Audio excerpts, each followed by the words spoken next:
எனக்கு தெரிஞ்சு 2 பேரை தான் வந்து ஜெயலலிதா அம்மா வந்து ஒரு ஒரு ஃப்ரெண்ட்லி மேனரில் நடத்தியிருக்காங்க. அப்படின்னா அதை மாற்றுக் கட்சியினரை. ஒன்று தமிழிசை சவுந்தரராஜன் மேடம் வந்து இதுக்கு பிஜேபிக்கு வந்து தலைவி ஆனபோது, தமிழக பாஜக தலைவராகும்போது அதுக்கு மெசேஜ் அனுப்பிச்சாங்க. இன்னொருத்தவங்களை வந்து சட்டசபையில் எப்போ பார்த்தாலும் ரொம்ப அன்போட அரவணைப்போட, இன்ஃபேக்ட் ஒரு படி மேலே போனால் அவங்களோட செல்லப்பிள்ளையாகவே அவங்க வச்சுருந்தாங்க. வேறு யாரும் இல்லை, இன்றைய சிறப்பு இருந்தது விஜயதாரணி மேடம். மேம் வணக்கம். வணக்கம். வணக்கம் மேம். நிறைய அரசியல் பேச போகிறோம். ஆமாம். பட்டு ஜெயலலிதா மேடம் மாதிரி ஒருத்தவங்க வந்து ஒரு அப்போசிஷன் பார்ட்டி, அது அவங்களுக்கும் காங்கிரஸுக்கும் என்றைக்குமே வந்து ஒரு ஒரு ஒரு ஏன்னா நீங்கள் எப்போவுமே யுவர் டுவர்ட்ஸ் டிஎம்கே தான் நிறைய இடம். அப்படி இருக்கும்போது உங்கள் மேலே ஒரு சாஃப்ட் கார்னர் ஒரு இது இருந்தது. அதுக்கு என்ன காரணம்?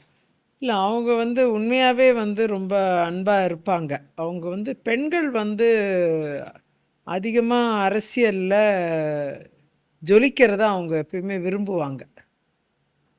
அவங்களே ஒரு பெரிய பெண் ஆளுமை. அந்த பெண்கள் அரசியல் பேசுவது, பெண்கள் அரசியல் தளத்தில் பயணிப்பது, வீரமாக பயணிப்பது, தயக்கம் இல்லாமல் அச்சம் இல்லாமல் பயணிப்பது, இதையெல்லாம் வந்து அவங்க வந்து தன்னையே அவங்கள பார்த்து தான் அவங்க நினச்சிக்குவாங்க. அப்படிப்பட்ட ஒரு நபர். அதனால் அவங்கள்ட்டேருந்து எனக்கு கிடைச்ச என்கரேஜ்மெண்ட் வந்து பெரிய என்கரேஜ்மெண்ட். அவங்க ரொம்ப ஊக்கப்படுத்துவாங்க. அது உண்மையாகவே வந்து பார்த்திங்கன்னா, ஒரு படி என்னை பேச அனுமதிப்பது, எதிர்க்கட்சி வரிசையில் தான் உட்காந்துருக்கேன், பேச அனுமதிப்பாங்க.